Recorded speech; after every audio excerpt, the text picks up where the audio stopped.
Hello and welcome everyone. My name is Ashutosh and आज हम पढ़ने जा रहे हैं वर्ल्ड पॉलिटिकल थॉट के पहले थिंकर CUET PG 2026 की जो तैयारी कर रहे हैं उनके लिए लेक्चर है मेनली। और हम प्लेटो पढ़ने जा रहे हैं आज, और शायद 1 घंटा 15 मिनट या उससे कम ज़्यादा जो भी हो सकता है, मुझे आइडिया नहीं है कितना लगेगा, बट 1 घंटा तो लगेगा मिनिमम। उतने में हम पूरा प्लेटो जो टॉपिक है एक पूरा कवर कर लेंगे। इसके बाहर कुछ भी पढ़ने की ज़रूरत नहीं है। ये एकदम किसी भी फॉर्मों में नहीं जीना है कि और क्या क्या पढ़ लें। आप 3 पेज का ये नोट्स है मेरा, जो मैंने खुद हैंड रिटन बनाया है, बहुत सारे कंटेंट का रेफरेंस लेके, बहुत सारे सोर्सेज का रेफरेंस लेके बनाया है। आप ब्लाइंडली ट्रस्ट कर सकते हैं। टाइम है नहीं आपके पास 10 जगह इधर उधर ढूंढने का, सीधा स्टार्ट करिए और पढ़ के ख़त्म करिए इसको। 3 पेज का नोट से मेरे साथ कोशिश करिए कि साथ साथ में याद करते चलिए। मैं याद करा दूंगा क्लास में, आप टेंशन ना लीजिए। तो लेट्स स्टार्ट। और अगर जो देखो यार CUET PG का कोई है वो तो देखेगा ही, साथ में किसी और को पॉलिटिकल साइंस में इंटरेस्ट है, प्लेटो के बारे में जानना है, पढ़ना है, वो भी देख ले, कोई दिक्कत नहीं है। किसी को रिवीजन करना है, ऑप्शनल किसी ने लिया है, रिवीजन करना है, कोई ग्रेजुएशन कर रहा है, उसके लिए भी है प्लेटो। इसमें अच्छे से समझ में आ जाएगा उसको। काफ़ी अच्छे से लिखा और काफ़ी सारी चीज़ें कवर हैं, सारे टॉपिक्स कवर किए मैंने। तो स्टार्ट करते हैं विदाउट वेस्टिंग एनी टाइम। हाँ, कहाँ गया भाई? अच्छा, और जैसे वाला है,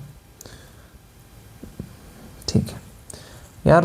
नोट्स मैंने ऐसे बना दिए, पेज के बीच में लाइन खींच देता हूँ, फिर ऐसे लिखता हूँ। कोई नहीं, अगर जो नोट्स में आपको पढ़ने में कोई दिक्कत आए तो कमेंट में लिख देना, मैं उसको सही कर लूँगा। जैसे वो बनाते हैं PPT, उस हिसाब से नोट्स लिख दूँगा, क्योंकि थोड़ा तो अजीब लग रहा है ऐसे। कोई नहीं, कम ऑन लेट्स स्टार्ट। पहले देखो यार, प्लेटो पढ़ने से पहले थोड़ा सा कॉन्टेक्स्ट ले लो कि जैसे जो भी थिंकर आता है, कोई भी वो कुछ भी थॉट अपने देता है तो एक किसी कॉन्टेक्स्ट में देता है कि उसकी सोसाइटी, उसका एनवायरनमेंट कैसा था, उस पर बहुत ज़्यादा डिपेंड करता है उसके थॉट्स। तो पहले हम देख लेंगे कि प्लेटो जब था तो प्लेटो उसके जो एनवायरनमेंट थे, किन किन चीज़ों ने प्लेटो को इन्फ्लुएंस किया, उसका एनवायरनमेंट, उसका टीचर। तो इसके जो प्लेटो के टीचर जो थे हमारे सोक्रेट्स भाई साहब, कौन नहीं जानता इनको।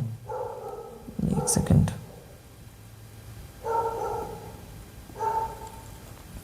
तो देखो यार, एक क्वेश्चन पूछा जा सकता है, क्योंकि प्लेटो और सोक्रेट्स, मतलब प्लेटो का तो क्या ही है, एक कोट भी है ना, everything which is Socratic is platonic.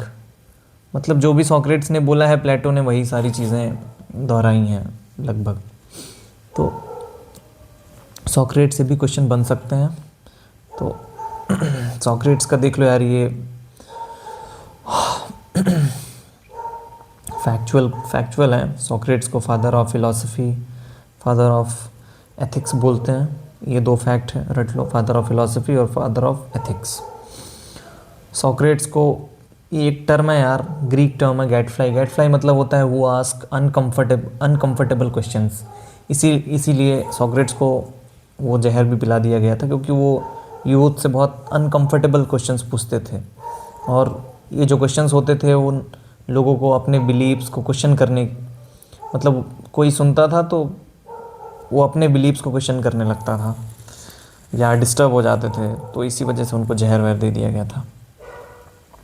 इसीलिए इनको ऑल्सो नोन है, मतलब called as first martyr of philosophy. अब देखो, इसके पीछे एक कहानी है कि इनको फर्स्ट मार्टियर ऑफ फिलॉसफी क्यों कहा गया। क्योंकि लोग कहते हैं कि ये ज्ञान देने निकले थे, बट किसको? मासेस को।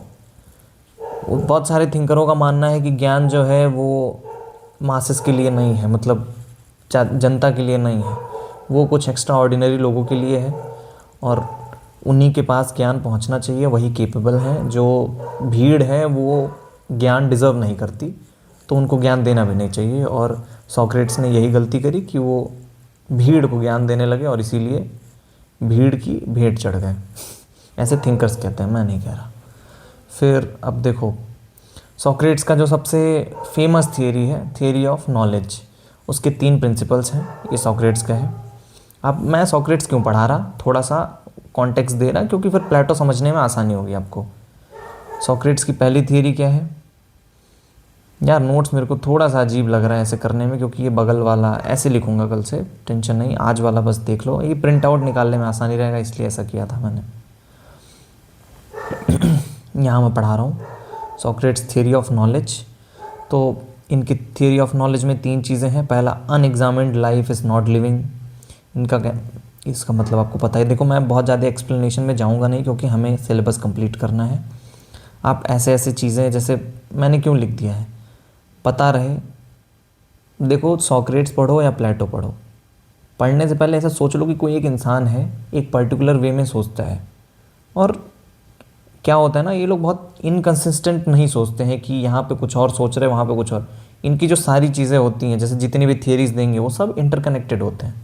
तो अगर तुमने एक छवि बना ली इनकी दिमाग में कि ये एक ऐसा इंसान है, तो तुम्हें लगेगा कि फिर तुम्हें पढ़ना आसान हो जाएगा। तो थोड़ा सा ये वाली छवि बना के रखो इन प्लेटो और सॉक्रेट्स की। सवाल, ये लोग सवाल बहुत पूछते थे, अनकंफर्टेबल क्वेश्चंस टाइप वाले ना, रेशनल लोग थे। तो सॉक्रेट्स थियरी ऑफ नॉलेज में पहला जो इनका प्रिंसिपल बोल लो, या जो ये बोलते थे कि unexamined life is not living. दूसरा, virtue is knowledge. Virtue is knowledge बोलो या नॉलेज इज़ वर्च्यू बोल लो, मतलब नॉलेज को प्रायोरिटाइज करते थे। फिर नो दाई सेल्फ, फिर वही चीज़ है, नो दाई सेल्फ मतलब खुद को जानो, नो योर सेल्फ।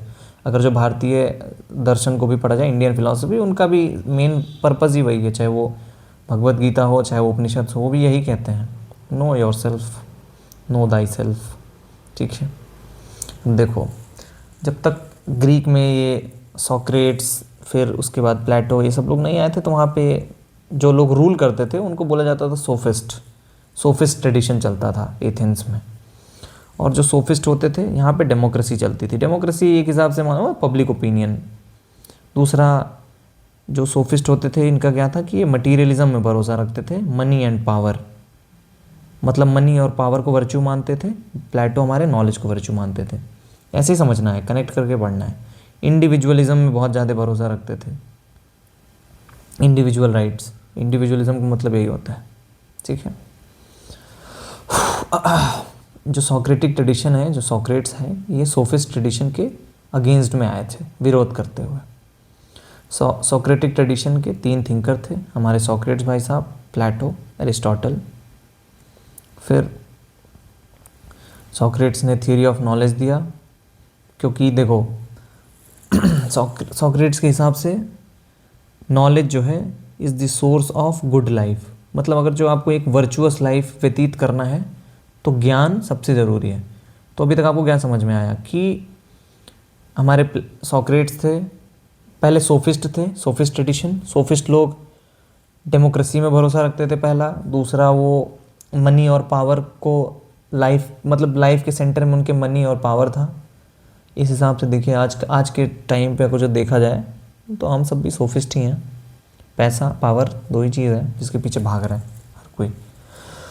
और तो सॉक्रेट्स उसके अगेंस्ट में आए। इनका मानना था कि ये मनी, पावर, ये सब बस व्यक्ति को अंधा बनाता है, सबसे ज़रूरी है नॉलेज। और आप आगे पढ़ेंगे, सेम चीज़ प्लेटो भी करते हैं, नॉलेज पे पूरा फोकस। फिर अब ये लोग, जैसे होता है ना सोर्स ऑफ गुड लाइफ, ये बोलते हैं वर्चुअस लाइफ। लेकिन अब लोग सवाल पूछ सकते हैं ना कि वर्चुअस लाइफ मतलब क्या, मुझे क्यों चाहिए वर्चुअस लाइफ। तो प्लेटो बोलते हैं कि नॉलेज होने से और वर्चुअस लाइफ होने से, मतलब वो for the sake of happiness, ये बोलते हैं आप तभी खुश रह सकते हैं जब ज्ञान होगा और आप एक अच्छा जीवन व्यतीत करेंगे ज्ञान के साथ, खुद को जान के, तभी आप खुश रह सकते हैं। पैसा, पावर, कुछ भी कमा लो, खुश नहीं रह पाओगे। और देखो, ये एक यूडेमोनिया करके एक कॉन्सेप्ट, मतलब एक वर्ड है, हैप्पीनेस को यूडेमोनिया भी कहते हैं ग्रीक लैंग्वेज में। ये सवाल पूछ लिया जाता है कि the term eudaimonia is related with मतलब उसका मीनिंग क्या होता है या किस थिंकर से रिलेटेड है। दूसरा, अब सॉक्रेट्स के हिसाब से नॉलेज, ये ऐसा मतलब सॉक्रेट्स वो वाले नहीं थे कि नॉलेज किताब से पढ़ लो इधर उधर से। उनका कहना था कि नॉलेज जो है हमारे सोल के अंदर छिपा हुआ है, उसको बाहर निकालने का। अब ये ऐसे, ये देखो वन लाइनर क्वेश्चंस हैं, वेयर इज़ नॉलेज, मैंने ये जानबूझ के ऐसे लिखा है, आप इसको पढ़िए, समझ, एक्सप्लेन कर रहा हूँ छोटे छोटे में, समझिए, आगे बढ़िए, ज़्यादा टाइम नहीं देना है। Where is knowledge, inside our soul, हमारी आत्मा के अंदर है। फिर हाउ टू गेट, उस नॉलेज तक पहुंचना कैसे है? Through dialectics. डायलेक्टिक्स का मतलब होता है, अगर जो हिंदी में दे, शास्त्रार्थ। भारत में भी ये परंपरा काफ़ी लंबे समय तक चली है। अब तो डिबेट और डिस्कशन का तो कोई वैसा है नहीं भारत में कल्चर, दंगे हो जाते हैं डिबेट करने पर। तो इनके हिसाब से नॉलेज तक पहुंचने के लिए आपको शास्त्रार्थ, डायलेक्टिक्स, खुद से क्वेश्चन पूछो या दो लोग बैठ के, वही है ना, कोई क्या है, question and filtering our own beliefs, है ना, जो भी हमारे बिलीव्स हैं उसको क्वेश्चन करो, फिल्टर करो, फिल्टर थ्रू लॉजिक, ठीक है। अब ये हो गया हमारा थोड़ा सा सॉक्रेट्स बता दिया मैंने, सोफिस्ट ट्रेडिशन बता दिया, ठीक है, अब समझ गए ना यहाँ पे जो भी था। अब हम शुरू करेंगे प्लेटो। अब प्लेटो स्टार्ट में देखो, ये जो स्टार्टिंग है इतने हैं, ये बस वन लाइनर फैक्ट हैं जो कि पूछे जा सकते हैं, वैसे नॉट वेरी इंपॉर्टेंट बट पूछे जा सकते हैं। देखो यार, ये मैंने ईयर आपको रटने की ज़रूरत नहीं है, बट इतना याद रखो कि जैसे ये क्रोनोलॉजी वाले क्वेश्चन पूछ लेता है ना, प्लेटो पहले था, एरिस्टोटल या सॉक्रेट्स, है ना, तो पहले सॉक्रेट्स, फिर प्लेटो, फिर एरिस्टोटल, और उसके बाद जो भी थिंकर्स आए। तो ईयर रटना नहीं है, बट इतना पता होना चाहिए कि पहले कौन आया, ठीक है। इनकी एक इंस्टीट्यूशन थी, उसका नाम था दी एकेडमी, ठीक है, ये याद रखना है। प्लेटो की इंस्टीट्यूशन का नाम दी एकेडमी, 387, नॉट इम्पॉर्टेंट, ईयर याद करने की कोई ज़रूरत नहीं है, ठीक है। ग्रीक फिलोसोफर थे, एरिस्टोटल के ये टीचर थे, सॉक्रेट्स का स्टूडेंट प्लेटो, प्लेटो का स्टूडेंट एरिस्टोटल, ये इंपॉर्टेंट है, आ सकता है। फिर देखो, प्लेटो की जितनी भी राइटिंग्स है ना, इन्होंने जितना भी लिखा है वो डायलॉग फॉर्म में लिखा है कि दो लोग बात कर रहे हैं, और उसमें हमेशा से मतलब इनके जो भी डायलॉग्स होते थे उसमें एक कैरेक्टर सॉक्रेट्स होता था, हाँ, जो कि मेन स्पीकर होता था, यही जवाब देते थे, ठीक है। इनके टोटल 35 डायलॉग्स हैं। अब डायलॉग्स का मतलब किताबें, है ना, पहले के टाइम पे किताबें नहीं होती थी, बट अलग अलग करके उन्होंने बहुत सारी किताबें लिखी थी ऐसे, ठीक है। अब इनकी किताबें एक बार देख लो। देखो, ये जो किताबें मैंने लिखी हैं क्रोनोलॉजिकल ऑर्डर में लिखी हैं, कि पहले द रिपब्लिक लिखा गया, फिर लॉज लिखा गया, स्टेट्समैन लिखा गया। अब सीयूईटी पिछले 1-2 साल में पहले किताबों की किताब मतलब किस थिंकर ने कौन सी किताब लिखी, ये सवाल पूछते थे, बाद में इन्होंने क्रोनोलॉजी पूछना स्टार्ट किया। अभी ये किताब के अंदर थोड़ा सा घुसते हैं कि इस किताब में क्या दिया हुआ है ना। तो जो इनकी जो सबसे इम्पॉर्टेंट किताब थी वो थी द रिपब्लिक, सबको पता होगा, सबसे फेमस किताब है द रिपब्लिक। इसमें जस्टिस की बात करते हैं। देखो, जो होता ना, जो प्लेटो का कोर है, जो हम अभी आगे पढ़ेंगे, यही सब टॉपिक पढ़ना ही है, जो रिपब्लिक में लिखा है उतना ही पढ़ना है। इसके नीचे वाले ये सारे कभी नहीं पूछते, ये बस किताब याद रख लो। रिपब्लिक में इन्होंने जस्टिस की बात की, आइडियल स्टेट की बात की, फिलोसोफर किंग की बात की, इनका जो एजुकेशन स्कीम था, communism of family and property की बात की, थियरी ऑफ फॉर्म्स की बात की। अब देखो, ये सब देख के चौंकना नहीं है, आगे सारे एक्सप्लेनेशन दिए हुए हैं, ऐसा एक एक कॉन्सेप्ट मैंने अच्छे से लिखा हुआ है, तो बहुत टेंशन वाली बात नहीं है। हाँ, अब देखो, ये समझ गए। थोड़ा सा यार देख लेना, देखो मोस्टली ऑप्शन में रिपब्लिक रहेगा तो मार देना, क्योंकि ये सारी चीज़ें रिपब्लिक मत ही याद करना, ये दोनों याद कर लोगे ना तो जो बचेगा वो रिपब्लिक में था, बस इतना याद रखो। फिर द लॉज में, द लॉज इनकी जो किताब थी ना, इसको बोलते हैं ऐसा कॉम्प्रोमाइज्ड बुक, क्योंकि प्लेटो ने पहले इधर पूरा एकदम आदर्शवाद जो होता है ना, आइडियलिज्म, प्लेटो एक आइडियलिस्ट था, आदर्शवादी था, प्रिंसिपल से समझौता नहीं वाले, है ना, बॉलीवुड जज्बाती आदमी था। तो कहाँ था यार मैं, सॉरी, मैं थोड़ा माफ़ करिएगा, मैं थोड़ा इधर उधर निकल जाता हूँ। तो देखो, जितने भी इम्पोर्टेंट कॉन्सेप्ट थे ये प्लेटो ने रिपब्लिक में दिया था। पूरा आइडियल स्टेट, एक आदर्शवाद वाला राज्य बनाना चाहता था, लेकिन लॉज में इन्होंने सेकंड बेस्ट स्टेट का कॉन्सेप्ट दिया था। सेकंड बेस्ट स्टेट में इनको दिख गया अपने में जो भी कमी का जो भी कमी थी उन्हें दिख गई उनकी पहली किताब में, फिर उन्होंने दूसरा एक कॉम्प्रोमाइज्ड किताब बनाया दी लॉज, फिर तीसरी किताब थी दी स्टेट्समैन। इसमें ये थोड़ा सा nature of true statesmanship, relation between law and wisdom, ये थोड़ा सा उस तरफ चले गए, क्या बोलते हैं, एथिक्स की तरफ। ठीक है, दी स्टेट्समैन किताब, स्टेट्समैन से ही पता चलता है एक मोरल एथिकल आदमी, ज्ञानी आदमी। ठीक है, ये दोनों यार उसकी वैसी वाली किताब थी, पढ़ लो इसको। एपोलॉजी पूछ सकता है, डिफेंस ऑफ सॉक्रेट्स, मतलब इसमें सॉक्रेट्स को हेमलॉग पिलाया गया था ना, जहर, तो उसके डिफेंस में सारी चीज़ें इन्होंने डायलॉग के फॉर्म में लिखी थी। एपोलॉजी करके किताब थी। सिम्पोजियम में थियरी ऑफ लव, फिर देखो की कॉन्सेप्ट, ये सब पीछे वाला यार वही है, जितना बताया उतना ही रटना है यार। देखो मैं अब थोड़ा सा बोरिंग लग सकता है लेक्चर, क्योंकि मेरे को खुद मज़ा नहीं आता है ऐसे पढ़ने में। अगर जो मुझे कोई पढ़ाए ना, पीडीएफ ला के बोले जा रहा है मोनोलॉग, मेरे को नहीं समझ आता। दूसरा यार मैं पहली बार कैमरे से इंटरेक्ट कर रहा हूँ, सामने होने से मेरे को पता चलता है ना किसको समझ आ रहा, नहीं समझ आ रहा, कितना बोलना है, कौन सा टॉपिक और समझाना है। मुझे अभी कुछ नहीं समझ आ रहा कि क्या, मैं बस जो समझ आ रहा है एक्सप्लेन करते जा रहा हूँ, तो उसके लिए माफ़ी चाहूँगा।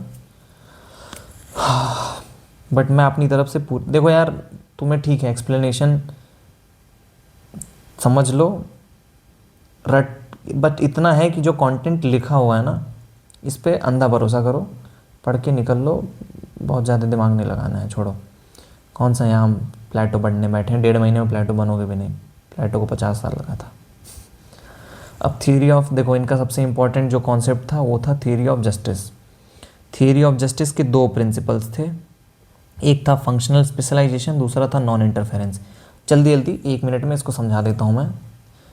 थियरी ऑफ जस्टिस क्या था कि प्लेटो के हिसाब से मनुष्य के अंदर, मतलब ह्यूमन है, उसके अंदर 3, मतलब जो आत्मा होती है, यही इनका थियरी ऑफ सोल बना बाद में। आत्मा जो होती है वो, उसके अंदर क्वालिटीज़ होते हैं। कोई इंसान बहुत जज्बाती होता है ना, एकदम आर्मी मैन वाला। कोई इंसान बहुत ज्ञानी होता है, बहुत रेशनल होता है, वो बहुत ज़्यादा इमोशन से नहीं सोचता, बहुत प्रैक्टिकल। और तो ऐसे तो इन्होंने उस जो आत्मा में जो डिफरेंस होता है, इंसान की वृत्तियों में, इमोशंस में जो डिफरेंस होता है, उस हिसाब से 3 क्लासेस में डिवाइड कर दिया लोगों को।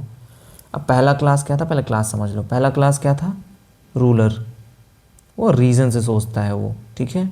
दूसरा क्लास क्या था, ऑक्सिलरी क्लास।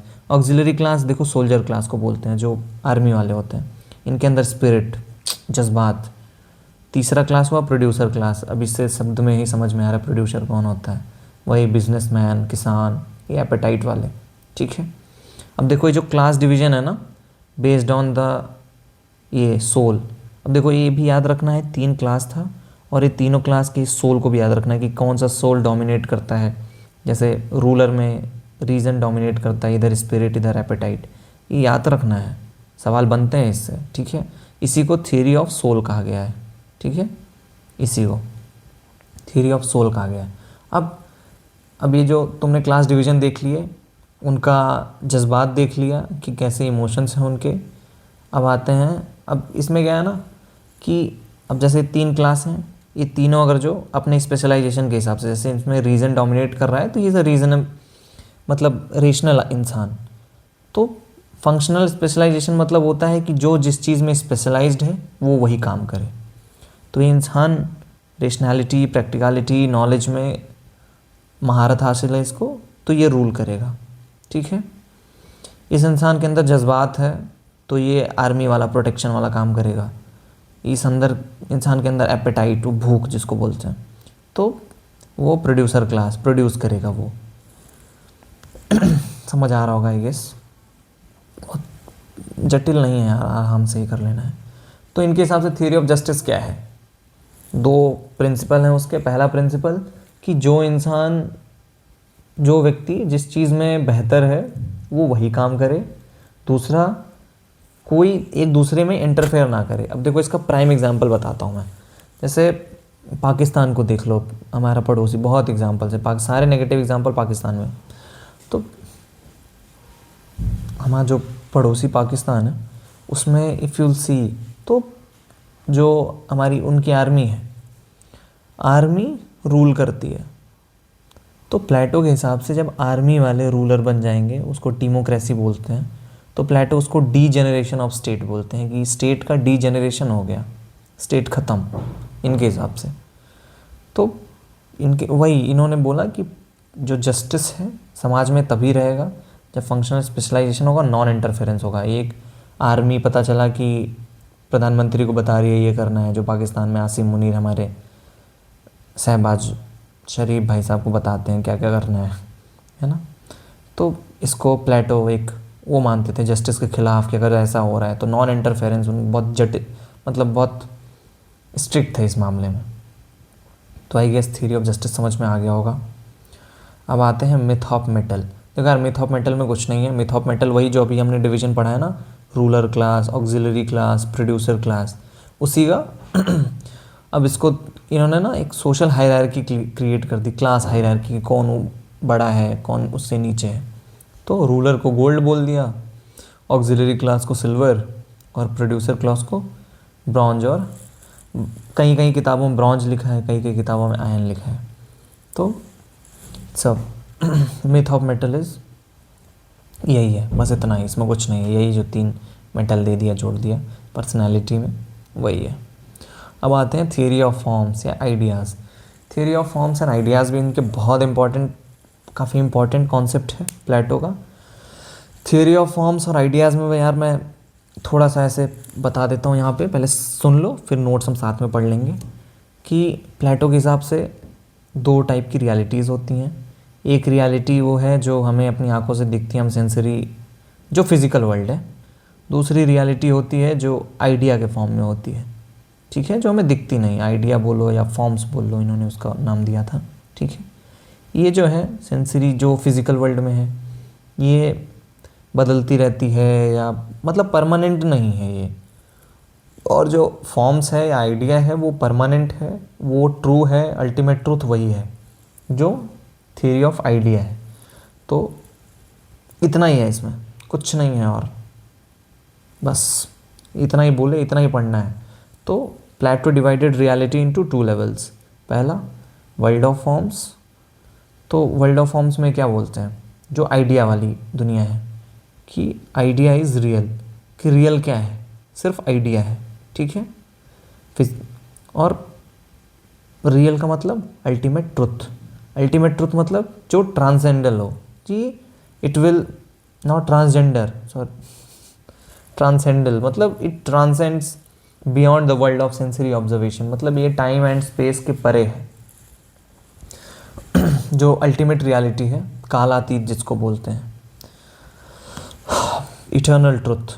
तो ये जो वर्ल्ड ऑफ फॉर्म्स है क्या क्या है, देखो कुछ कीवर्ड्स है, ये पढ़ लो, सवाल पूछ सकता है कि which of the following is not a part of world of forms, है ना, या इज़ नॉट अ स्पेसिफिकेशन या nature of world of forms. तो ये देख लो, इटर्नल होता है, नॉन चेंजिंग मतलब परमानेंट होता है, यूनिवर्सल हर जगह अप्लाई होता है, परफेक्ट, नॉन मटीरियल कुछ भौतिक नहीं होता है, ये एब्स्ट्रैक्ट होता है, ठीक है। It transcends beyond the world of sensory observation. ये वर्ल्ड ऑफ फॉर्म्स है या आइडियाज़ जो भी बोल लो, ठीक है। फिर दूसरा है इनका, दूसरी रियलिटी फिज़िकल वर्ल्ड बोलते हैं। देखो इनके हिसाब से फिज़िकल वर्ल्ड जो है ये शैडो है या इमिटेशन है ऑफ फॉर्म्स। ये जो आइडिया है ना, जो अल्टीमेट ट्रुथ है, अल्टीमेट रियलिटी का शैडो है, जिस जो भौतिक हम लोग देखते हैं ना, इनका कहने का सीधा सा मतलब जो दिखता है वो ज़रूरी नहीं सच हो, मतलब ज़रूरी नहीं मतलब गलत ही है। फिज़िकल वर्ल्ड जो है वो टेम्प्ररी है, चेंजिंग है, temporary, changing, imperfect, particular, material, ठीक है, भौतिक होता है। और एक परछाई होता है वर्ल्ड ऑफ आइडियाज़ का। देखो इसमें इतना ही था, ठीक है। अब हम इनका जो थियरी ऑफ फॉर्म है उसको एक बहुत ही बेहतरीन और बहुत सुंदर एनालॉजी दिया था इन्होंने, हमारे प्लेटो साहब ने, एलिगरी ऑफ केव्स। देखो ये सवाल भी बन जाता है कि एलिगरी ऑफ केव्स किसने दिया था, है ना, ये एनालॉजी किसने दिया था। तो थोड़ा सा उसको समझ लेते हैं कि एलिगरी ऑफ केव्स होता क्या है। पहले इसमें 4 चीज़ें होती हैं, वो समझ लो। पहला एक केव होता है, ठीक है। केव क्या दर्शाता है, फिज़िकल वर्ल्ड, ये जो भौतिक दुनिया है जिसमें हम रहते हैं, ये गुफा जो होता है वो ये दर्शाता है। फिर आउटसाइड द केव, केव के बाहर क्या है? ट्रुथ है, ज्ञान है, सत्य है, वर्ल्ड ऑफ फॉर्म्स जो बोलते हैं प्लेटो की भाषा में। जो केव में प्रिजनर्स बंद हैं वो कौन है? ऑर्डिनरी लोग, कॉमन पीपल, हम मतलब हम सब, ठीक है, इग्नोरेंट लोग प्लेटो की भाषा में, ठीक है। फिर फिलोसोफर किंग कौन होता है? देखो उनके हिसाब से हम सब जन्म यहीं लेते हैं, केव में ही, ठीक है। हम सब ऑर्डिनरी लोग ही हैं, इग्नोरेंट लोग ही हैं। फिर फिलोसोफर किंग कैसे बनेंगे? जो इस केव से बाहर जाएगा। अब यहाँ तक समझ में आ गया? 4 चीज़ें हैं, दो जगह हैं, 2 कैरेक्टर्स हैं, ठीक है। एक कैरेक्टर केव के अंदर है, एक कैरेक्टर केव से बाहर निकल गया। जो केव के अंदर है वो इग्नोरेंट है, जो केव से बाहर निकल गया वो फिलोसोफर है। बस अब देखो इसका इसको समझा दूँ क्या यार, एलिगेरी ऑफ केव्स की कैसे होता है? छोड़ो यार, इतना एक्सप्लेनेशन पढ़ने की ज़रूरत है नहीं, ठीक है, उतना इम्पोर्टेंट है नहीं। मतलब बस उतना ही इम्पोर्टेंट है कि एलिगेरी ऑफ केव्स किसने दिया था। मैं तो इसलिए समझा रहा हूँ कि यार मज़े के लिए पढ़ लो। फिर political meaning of allegory of caves, मतलब इससे हम पॉलिटिकल मीनिंग क्या निकाल सकते हैं? तो कहना क्या चाहते थे हमारे प्लेटो साहब? ये कहते हैं मासेस लिव्स इन इल्यूजन, कि जो मासेस है ना छलावे में जीती है।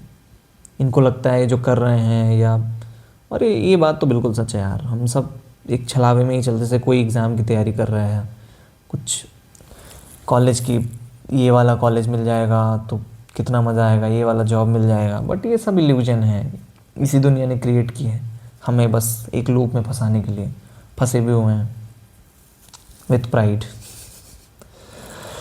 तो masses lives in illusion, don't waste time, sorry, ठीक है। मासेस छलावे में जी रही है पागल की तरह केव में। Philosopher alone who knows the truth, philosopher वही सत्य जानता है, फिलोसोफर ही सिर्फ सत्य जानता है। Therefore philosopher must rule, philosopher जो है वही रूल करेगा। अब देखो यार, ये पॉलिटिकल मीनिंग था, अब इसके सिग्निफिकेंस, इसके इफ़ेक्ट क्या पड़े, ठीक है। इन सारी चीज़ों से उन्होंने क्या प्रूव कर दिया, ये देखो, सबसे ज़रूरी तो ये है main matter. Political significance of theory of forms, पहला, इससे इन्होंने क्या किया ना, फिलोसोफर किंग को जस्टिफाई कर दिया। अब जस्टिफाई का मतलब, जैसे मान लो कि कल को कोई उठा, मान लो इंडिया में, और मोदी जी आए और उठाए किसी एक लीडर को, बोला कि अब आज से हमारे देश के यही होंगे जो भी हैं प्रधानमंत्री या, तो लोग क्यों एक्सेप्ट करेंगे भाई? हम वोट देते हैं तब लेजिटिमाइज करते हैं ना कि अच्छा इस इंसान को इतने वोट मिले हैं तो ये पीएम बन सकता है। तो प्लेटो अगर ये बात कह रहा है कि जो फिलोसोफर किंग है, हम उसको क्या कहते हैं, इसको फिलोसोफर को ही राजा बनाएंगे, तो ऐसे आके उठा के दे दिया कि अच्छा ये बन गया, तो लोग नहीं मानेंगे। उसके लिए उसको एक एनोलॉजी देना पड़ेगा। तो उसने वो एनोलॉजी कौन सा दिया? एलिगेरी ऑफ केव्स। एलिगेरी ऑफ केव्स से वो बोलता है ना कि जो केव से बाहर आ गया वो ज्ञानी है, ज्ञानी है इसीलिए वो राज करेगा, रूल करेगा लोगों को, है ना। तो ये लेजिटिमेशन देता है फिलोसोफर किंग को कि हाँ तुम फिलोसोफर, तुम राजा बन सकते हो, बनो हमारे, क्योंकि तुम ज्ञानी हो, ठीक है। दूसरा, रिजेक्शन ऑफ डेमोक्रेसी। भाई पहले वाले में ही, मतलब डेमोक्रेसी तो कहाँ ही है, एक लोग का रूल है, rule of the one, rule of the best. फिर बेसिस ऑफ आइडियल स्टेट, मतलब यही जो आइडियल स्टेट की नींव रखी इन्होंने थियरी ऑफ फॉर्म्स से। आइडियल स्टेट देखो यार क्या है, बहुत ज़्यादा सोच, आइडियल स्टेट मतलब क्या है? एक आदर्श राज्य। अब प्लेटो के जितने कॉन्सेप्ट्स हैं सब पढ़ लो, सारे कॉन्सेप्ट्स को मिला दो, एक आइडियल स्टेट बन गया, बात खत्म।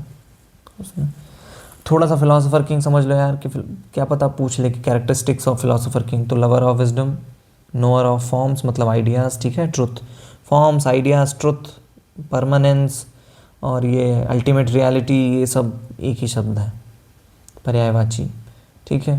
Perfect guardian of the state, state का परफेक्ट गार्डियन है। Unlimited unchecked power, all mighty, all powerful Modi ji, ठीक है। His knowledge legitimise political authority, ठीक है, वही ज्ञान ही जो है वो लेजिटिमाइज करता है उनकी पॉलिटिकल अथॉरिटी। जैसे रहने दो, कुछ एग्जांपल देने जा रहा था, नहीं बोलूँगा। फिर प्लेटो के एजुकेशन सिस्टम के बारे में देखो यार, ये तो इम्पोर्टेंट है नहीं, मैं सीधा बोलता हूँ, बट ये मैंने ऐड कर लिया क्योंकि थोड़ा सा जान जाओ क्या बुराई है। तो जो सोफिस्ट के टाइम पे था ना, उस यहाँ पे जो जो 4 कैरेक्टरिस्टिक्स लिखे हैं, सोफिस्ट के टाइम पे ऐसा बिल्कुल नहीं था। प्लेटो ने ये 4 चीज़ें इंट्रोड्यूस करी। पहला कि एजुकेशन जो स्टेट स्पॉन्सर्ड होना चाहिए, कि जो गवर्नमेंट है वही सारे फीस मतलब फीस नहीं लगनी चाहिए बच्चों के। हम प्लेटो वाले उसमें नहीं जी रहे हैं, हम प्रॉफिट मेकिंग स्टेट वाले उसमें जी रहे हैं। सिर्फ फी हाइक हो रहा है यहाँ पे, छोड़ो। State sponsored education both for man and women. Plato को यार बहुत वैसे भी बोला जाता है, he was an ex first feminist. कुछ लोग फर्स्ट फेमिनिस्ट बोलते हैं, कुछ लोग एक्सीडेंटल फेमिनिस्ट बोलते हैं। कुछ फेमिनिस्ट इनको क्रिटिसाइज़ करते हैं कि हाँ ये फेमिनिस्ट नहीं था, ये तो गलती से हो गया, गेम खेल रहा था।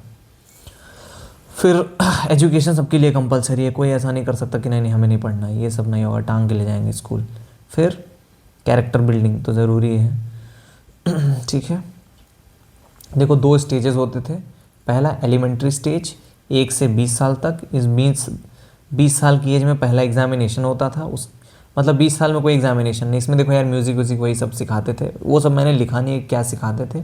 हालांकि मैंने सोचा था लिखने, फिर सोचा कि ज़्यादा हो जाएगा, कोई मतलब है नहीं, पूछेंगे तो ये सब भी नहीं। बट फिर भी इतना याद रखना कि पहला examination at the age of 20 में होता है। जो फेल हो गया वो प्रोड्यूसर क्लास में चला गया। सिंपल, 3 क्लासेस याद है ना, सब इंटरकनेक्टेड है। जो फेल हुआ प्रोड्यूसर क्लास में, जो पास हो गया वो अगले मतलब क्या कहते हैं अगले पड़ाव की तरफ चला गया। हायर एजुकेशन शुरू होता है 20 से 30 की उम्र में। ठीक है, 30 में फाइनल एग्जामिनेशन होता है। इसमें जो फेल हुआ वो ऑक्सिलरी क्लास, जज्बाती लोग, आर्मी वाले हमारे जवान। जो फेल हुआ और जो पास हुआ वो फिलोसोफर किंग नहीं बना, क्वालिफाई कर गया, एलिजिबल हो गया। सॉरी, यहाँ पे क्वालिफाइड वर्ड नहीं होना चाहिए, यहाँ पे होना चाहिए एलिजिबल।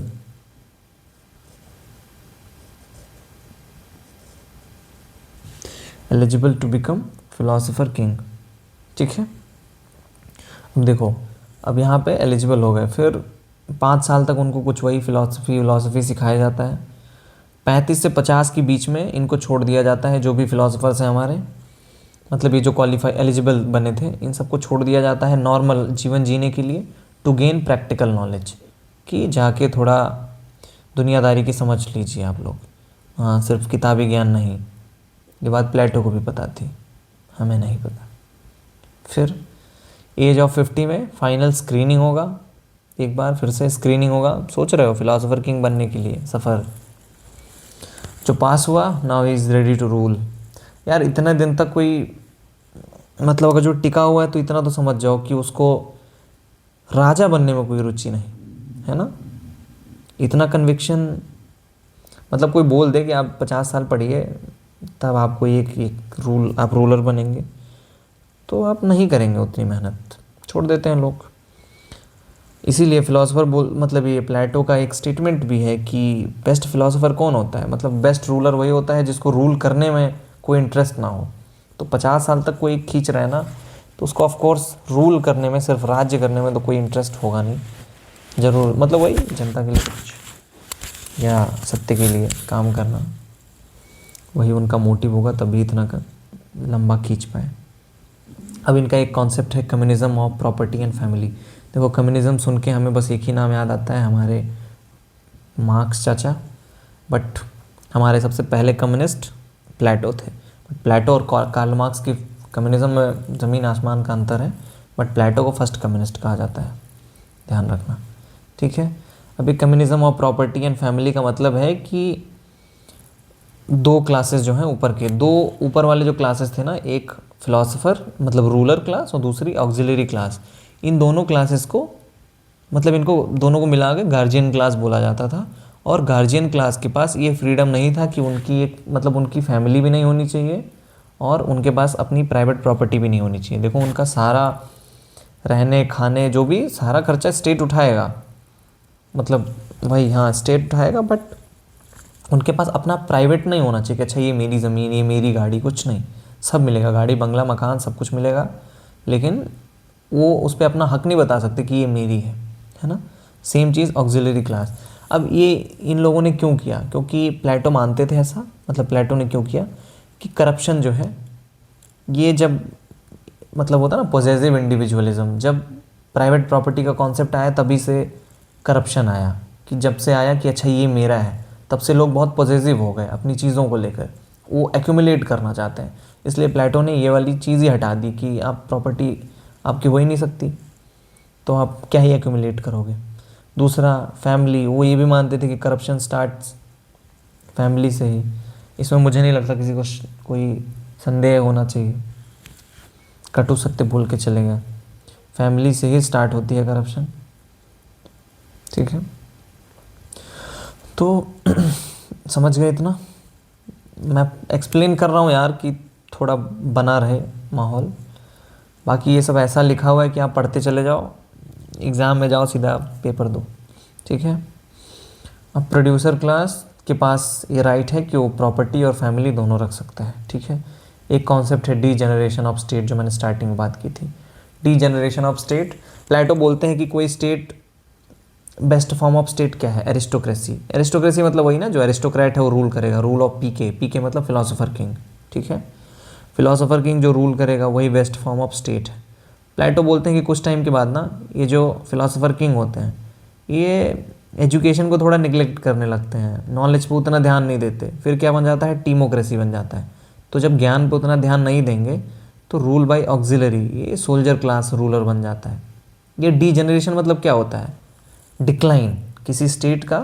जैसे होता है ना कि डिक्लाइन ऑफ मुगल, हम लोग पढ़ते हैं कि अच्छा अकबर अच्छा था, बढ़िया रूलर था, बढ़िया रूलर नहीं मतलब अपने राज्य के लिए तो जितने दिन तक रूल किया, उस हिसाब से, मैं इंसान की बात नहीं कर रहा, ठीक है। एज ए इंसान बहुत डिबेटेबल टॉपिक है वो कि कैसा था, हिस्ट्री में बहुत डिबेट होते हैं, हमें उधर नहीं जाना है। तो aristocracy best form of state, rule of philosopher king, timocracy rule by soldier class, ठीक है। जो ऑक्सिलरी क्लास है वो रूल करेगा, क्यों, क्योंकि जो फिलोसोफर किंग है ना ये अब एजुकेशन को थोड़ा नेग्लेक्ट कर रहा है। फिर तीसरा डिक्लाइन होके कहाँ जाते हैं हम, ओलिगार्की पे। ओलिगार्की क्या होता है, जो अमीर होते हैं, रिच, वो रूल करेंगे, है ना। यहाँ पे देखो ऑनर पे चलता है चीज़ें, इज्जत ऑक्सिलरी क्लास में। ये जो ऑनर होता है ना, इज्जत आती है तो इंसान को पैसे की भूख पड़ती है, तो पैसा भी चाहिए। लव ऑफ वेल्थ, इन्हीं जो मतलब वही फिलोसोफर किंग है उसका घट रहा है, स्टेट डिक्लाइन हो रहा है, तो डिक्लाइन ऐसे होगा, ये बताते हैं कि इसी फॉर्म में होगा। तो फिर ओलिगार्की आएगा, लव ऑफ वेल्थ वाले रूल करेंगे। उसके बाद डेमोक्रेसी आएगा। डेमोक्रेसी से तो भाई प्लेटो को क्या चिढ़ती, देखो यार हम डिबेट कर सकते हैं, मतलब हम गाली दे सकते हैं, लोग देते हैं प्लेटो बेवकूफ़ था, डेमोक्रेसी से बढ़िया क्या है। लेकिन किसी भी थिंकर को ना कभी भी आज के टाइम फ्रेम में रख के नहीं जज करना चाहिए। तुमको प्लेटो को जज करना है तो प्लेटो के टाइम पे सोचो। प्लेटो के टाइम पे अगर जो तुम प्लेटो को देख रहे हो तो Plato is way ahead of his time, he is the absolute genius, the intellectual giant. तो हम एग्री डिसएग्री ऑफ कोर्स, इसीलिए हम पढ़ते हैं कि हम अपना एक अलग व्यू लेके आएँ, ज़रूर लेके आइए, उस पर डिबेट भी करिए कि हाँ यहाँ गलत था प्लेटो जो भी था, बट रेस्पेक्ट दैट पर्सन, उसका जो इंटेलेक्ट था, उसकी जो मतलब विचार थे। बहुत सारे लोग थे, सब प्लेटो नहीं बन पाए ना, बहुत सारे डिसाइपल भी थे हमारे सोक्रेट्स के, ठीक है। देखो हाँ, टॉपिक से डिरेल नहीं होना है। अब डेमोक्रेसी को क्या बोलते हैं, पुअर। देखो पुअर शब्द का मतलब समझो मासेस, है ना, भीड़, मासेस पे इनका बहुत वो हो रहा है। हाँ यहाँ पे मैं कुछ बता रहा था ना कि प्लेटो डेमोक्रेसी से क्यों चढ़ता है, क्योंकि प्लेटो मानता है कि सोक्रेट्स को जहर डेमोक्रेसी ने ही दिया। उनका मानना था कि जब उन राजाओं या जो कोर्ट था उसने सुनाया कि इनको जहर पिला दिया जाए, तो जनता क्यों नहीं खड़ी हुई सोक्रेट्स के साथ। जब जनता का ही रूल है, डेमोक्रेसी मतलब रूल ऑफ मासेस, तो जनता को खड़ा होना चाहिए था, लेकिन जनता नहीं खड़ी हुई। क्यों, क्योंकि जनता जो लोग हैं they are incapable of the knowledge, knowledge के लिए केपेबल नहीं है, इसीलिए वो जनता के हाथ में पावर नहीं देना चाहते, जो भीड़ है उसके हाथ में पावर नहीं देना चाहते। उनका मानना है कि कुछ ही लोग हैं जो केपेबल हैं ज्ञान के, और जो केपेबल हैं ज्ञान के, जिनके पास ज्ञान है वही रूल करेंगे, तो जनता के हाथ में पावर नहीं होना चाहिए। क्योंकि डेमोक्रेसी जब डीजेनरेट होती है ना तो वो बनती है टायरनी। टायरनी इनका वर्स्ट फॉर्म ऑफ स्टेट है। देखो ये सवाल भी बनते हैं कि बेस्ट फॉर्म ऑफ स्टेट किसको बोलते हैं, वर्स्ट फॉर्म ऑफ स्टेट किसको बोलते हैं। तो वर्स्ट फॉर्म है टायरनी, बेस्ट फॉर्म है एरिस्टोक्रेसी। ठीक है, टायरनी मतलब रूल ऑफ डेस्पॉट। वही जैसे मान लो एग्जाम्पल में डेमोक्रेसी में, छोड़ो यार इंडिया में किसी का नाम नहीं लेने लायक है, बोल दूँ नाम ले लूँ क्या, मोदी जी। अब बीजेपी वाले चिढ़ जाए तो उससे पहले इंदिरा गांधी बोल दे रहा हूँ। ठीक है, डेस्पोटिज्म मतलब वही होता है यार कि काफ़ी साल से जीत रहे हैं और जनता को बेवकूफ़ बनाने में सफल रह पाए हैं, सक्षम हैं, तो समय के साथ वो डेस्पोटिक बन जाते हैं। उनको लगता है कि वो कभी हारेंगे नहीं। हाँ, अब देखो थोड़े यार हमने बहुत जल्दी ख़त्म कर लिया क्या, बहुत जल्दी एक्सप्लेन कर रहा हूँ क्या?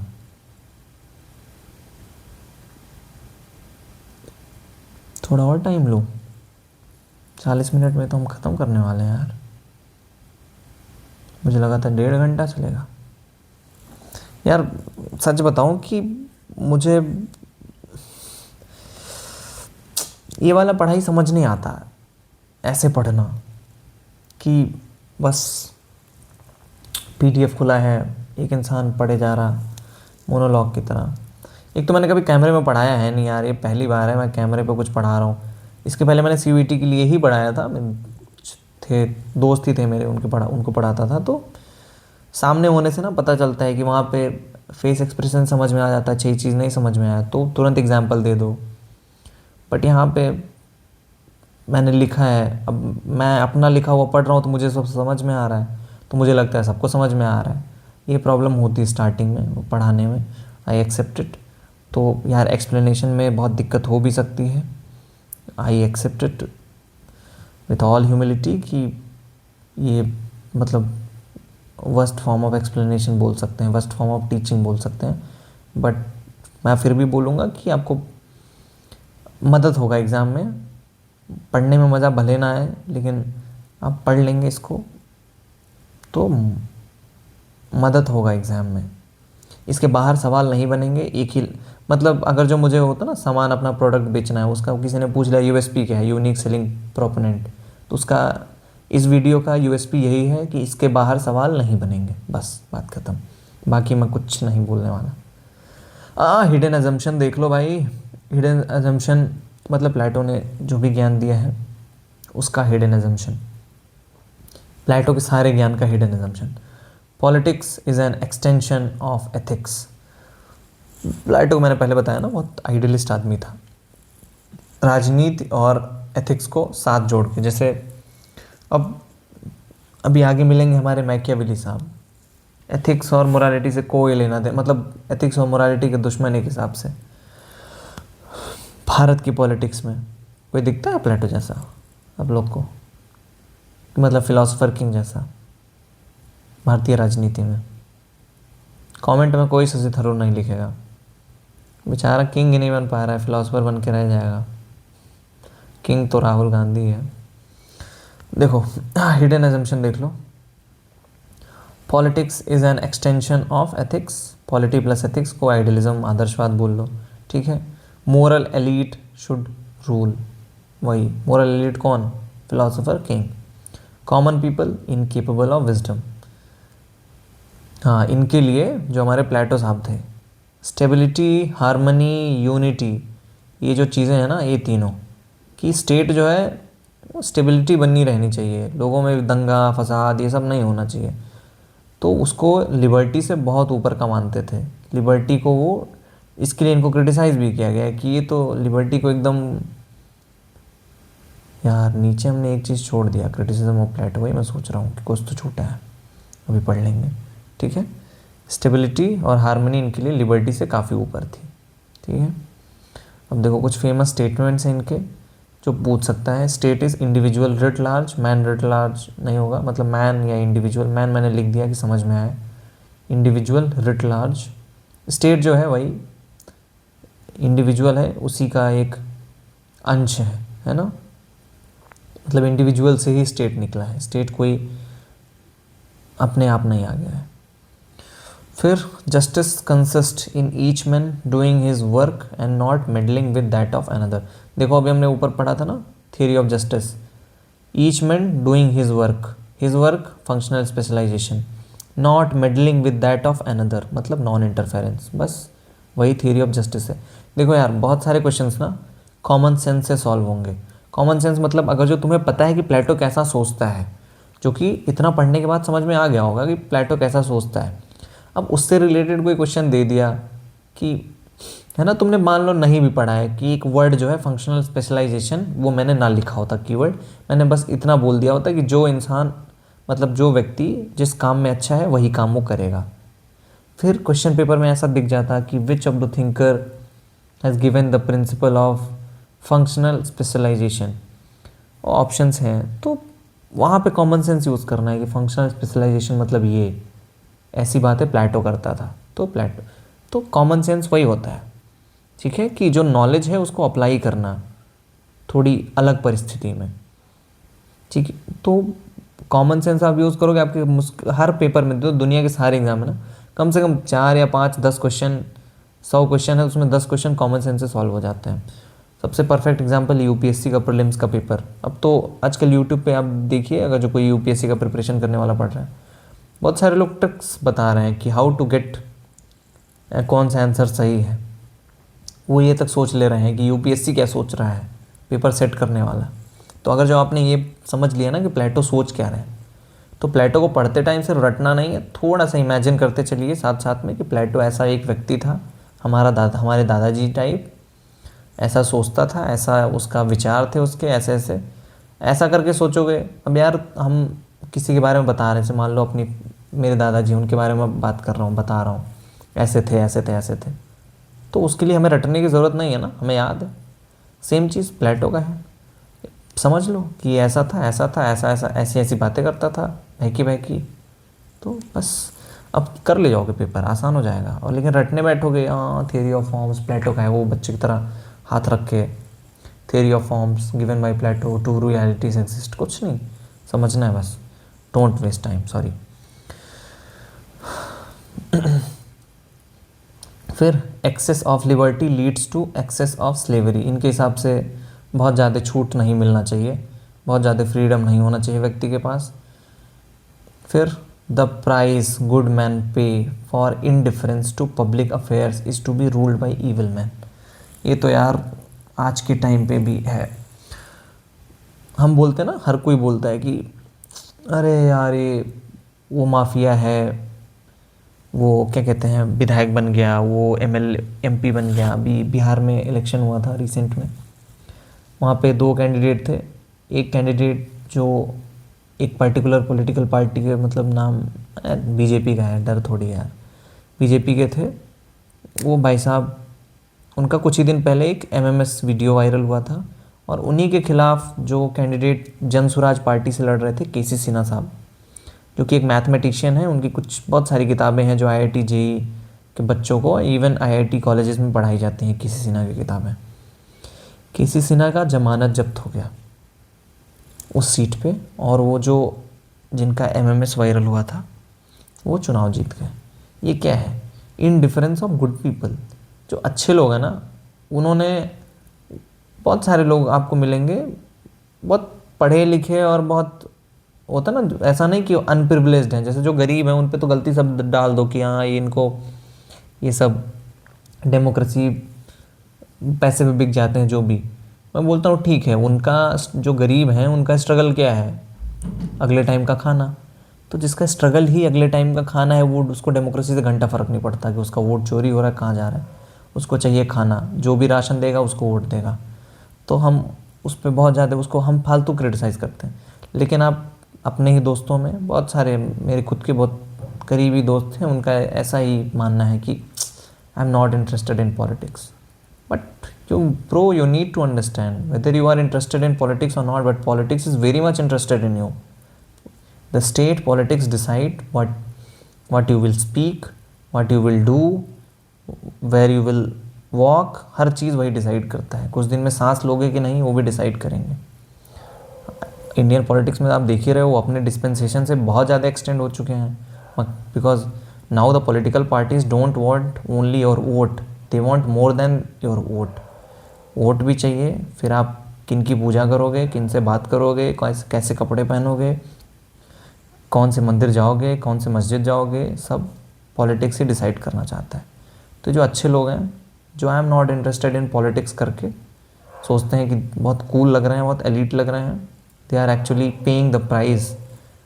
कौन सा प्राइस क्या है पे करते हैं? Ruled by evil man. Evil लोगों के द्वारा रूल किए जाते हैं वो। फिर वो बोलेंगे कि हाँ our leaders are very corrupt and, बहुत मैं यहाँ एलिट बच्चों से, मतलब एलिट लोगों से बात करूँ, क्या एक्सेंट में बात करते हैं कि man we have to leave India. छोड़ो, फिर थोड़ा प्लेटो का 2 क्रिटिसिज्म पढ़ लेते हैं यार। एक कार्ल पॉपर भाई साहब थे और एक एरिस्टोटल भाई साहब थे। एरिस्टोटल ने काफ़ी अच्छे से, कार्ल पॉपर का क्रिटिसिज्म क्या था? देखो कार्ल पॉपर जो थे ना, बहुत भयंकर लेवल पे हमारे वो थे, लिबर्टेरियन, बोलते ना लिबर्टी को पूरा एकदम सपोर्ट है।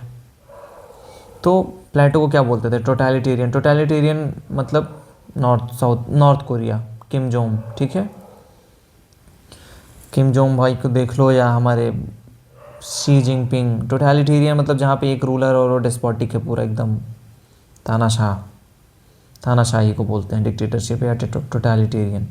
Enemy of open society. Open society मतलब जो खुला समाज है, उस ये कार्ल पॉपर प्लेटो को एक क्लोज्ड सोसाइटी वाला मानते थे, मतलब he is enemy of open society. Open society के प्रचारक या प्रोपोनेंट नहीं थे। Plato suppresses freedom according to Karl Popper. Aristotle criticise करते हैं कि प्लेटो जो है डाइवर्सिटी को इग्नोर करते हैं। Unrealistic unity which is true. Plato, ये जिनके भी आगे कम्युनिज्म जुड़ जाता है ना, ये ह्यूमन नेचर को ही इग्नोर कर देते हैं। हमारे कार्ल मार्क्स साहब के साथ भी यही हुआ। आइडियलिज्म इतने वो हो गए कि इन्होंने ह्यूमन नेचर को इग्नोर कर दिया। सेम गलती, या सेम चीज़, गलती तो क्या ही बोले, सेम चीज़ प्लेटो के साथ भी हुआ। अनरियलिस्टिक उम्मीद कि लोग करेंगे, इंटरफेयर नहीं करेंगे दूसरे के काम में। इनकी थ्योरी ऑफ जस्टिस में लोगों को इंटरेस्ट है, कोई इंटरेस्ट नहीं है। तो भाई साहब ख़त्म हुए हमारे प्लेटो साहब। इतना ही था। कितना टाइम हुआ देखते हैं, 52 मिनट, 55 मिनट का लेक्चर है। 2-3 मिनट बातें करते हैं, ठीक है यार। देखो एक्सप्लेनेशन अगर जो तुम्हें लग रहा होगा ना कि बोरिंग या जो भी चीज़, क्योंकि मुझे खुद नहीं समझ आ रहा कि मैंने अभी कौन सी लाइन बोली, अब कौन सा बोल रहा हूँ, क्योंकि मैं ऐसे वाले, मतलब ऐसे मुझे पढ़ाने नहीं आता कि मैं एकदम टॉपिक से भटक नहीं रहा हूँ। मैं पढ़ाते टाइम, मैं अगर जो यही चीज़ सामने बैठ के पढ़ा रहा था, मैं आराम से 2-3 घंटे पढ़ाता, सिर्फ इतना ही कंटेंट। लेकिन ये 55 मिनट में ख़त्म हो गया, तो मुझे खुद पता चल रहा है कि मैंने कैसे पढ़ाया है। तो समझ में आ गया होगा यार, मैंने तोड़ दिया है एक्सप्लेनेशन, कंटेंट पूरा है, पढ़ लो आराम से। बाकी टाइम के साथ इम्प्रूव होगा। मैं आगे के लेक्चर्स में थोड़ा सा कोशिश करूँगा कि पहले से सोच के आऊँ। अभी मैंने कुछ सोचा नहीं, मेरा बिल्कुल ऐसा ही है कि नोट्स बनाया, नोट्स अपलोड किया, सीधे आ जाता हूँ, पढ़ा दिया। इसको फिर मैं खुद से देखता भी नहीं वीडियो में कि क्या बोला मैंने, अपलोड कर देता हूँ, सो जाता हूँ। रात के 2 बज रहे हैं अभी, अपलोड करते करते इसको 0 सेकंड आप लोग देख लीजिएगा, इसमें कहीं पे कोई एडिटिंग नहीं, कुछ एडिट नहीं करता, सब कुछ पूरा।